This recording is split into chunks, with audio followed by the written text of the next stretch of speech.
السلام عليكم البنات، نتمنى تكونوا بخير وعلى خير، ناشطات مشطات، ما خصكم حتى خير يا ربي.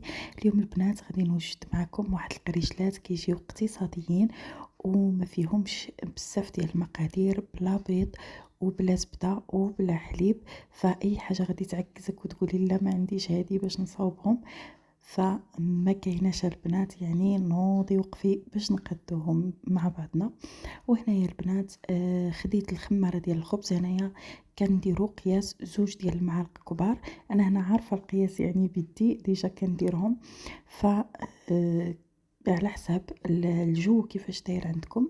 فإلا كان الجو بارد ممكن انك ديريهم عامرين مزيان، وإلا كان دافئ يعني يكونوا ما عامرينش بزاف. فهنايا كاين زدت عليهم واحد الكاس ديال سنيده والحلاوه، يعني نتيا وجهدك ونتيا وعلاش قديتي.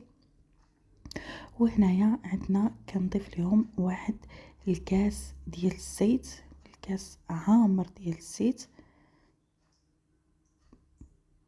وكذلك غادي نضيف هنايا غادي نزيد عليهم الماء.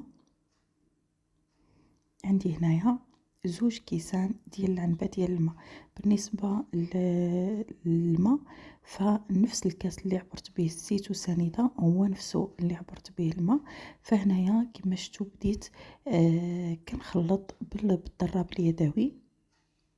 ممكن انك ديريهم بالعجانه،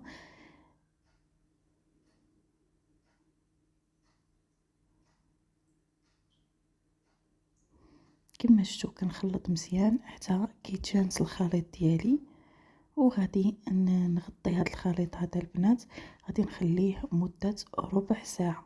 يعني هذا هو السر باش كيجيو مفشفشين وباش كيجيو خفاف بزاف، وانك كتخلي هذا الخليط في الاول حتى كتفاعل الخميرة، كتفاعل مع سنيدة ومع المكونات اللي درنا. وغطيتها مزيان بداك السيف وخليتها تفاعل. وهنايا البنات رجعت وضفت الزرارع، يعني انا هنايا درت 2 ديال المعالق ديال الزنجلان ومعلقه ديال النافع ومعلقه ديال حبه حلاوه عامرين مزيان. يعني نتيا وشحال كتبغي ديري ديال الزرارع، انا كيعجبوني الزرارع وما كنطحنهمش. يعني الا بغيتو البنات كتبقى ديك النسمه ديالهم في القريشلات وكيعطيو واحد الريحه رائعه ملي كتكوني طيبيهم. فما ما طحنيهمش، ملي كينطحنوا بحال الا كيكحلوا العجينه وصافي. وهنايا جمعت الخليط ديالي اولا جمعت العجينه وخليتها ترتاح. كما شفتوا غطيتها هنايا بلاستيكه وغطيتها بهاد السربيته هادي وخليتها كتخمر. بالنسبه للاختمار يعني على حسب الجو كيفاش داير عندكم، كتخليها حتى كيتضاعف الحجم ديالها. هنايا كما شفتوا شوفوا ما شاء الله، يعني راه تنفخات بزاف وتضاعف الحجم ديالها. وهنايا شكلت منها كويرات صغار.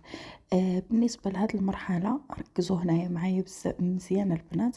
ففي الاول كنقطعهم يعني دويرات صغار بحال هكا، ومن بعد كنخليهم يرتاحوا واحد ربع ساعه ونرجع نكرسهم باش كيعطيوني الضوء وكيجيو رائعين البنات.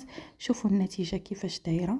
الى عجبكم هاد القريشلات البنات ما تنساونيش من اللايكات وما تنساونيش من البارطاج. وإلا كنتوا اول مره تشوفوا القناه فما تبخلوش عليا بالاشتراك، يعني ضغطوا على الزر ديال ابوني وضغطوا على اللايك.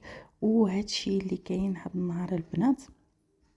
انا نخليكم هكا مع صور ديال القريشلات كيفاش جاو، راه خفاف بزاف ورائعين البنات. وهادشي اللي كاين هاد النهار. شكرا لكم بزاف.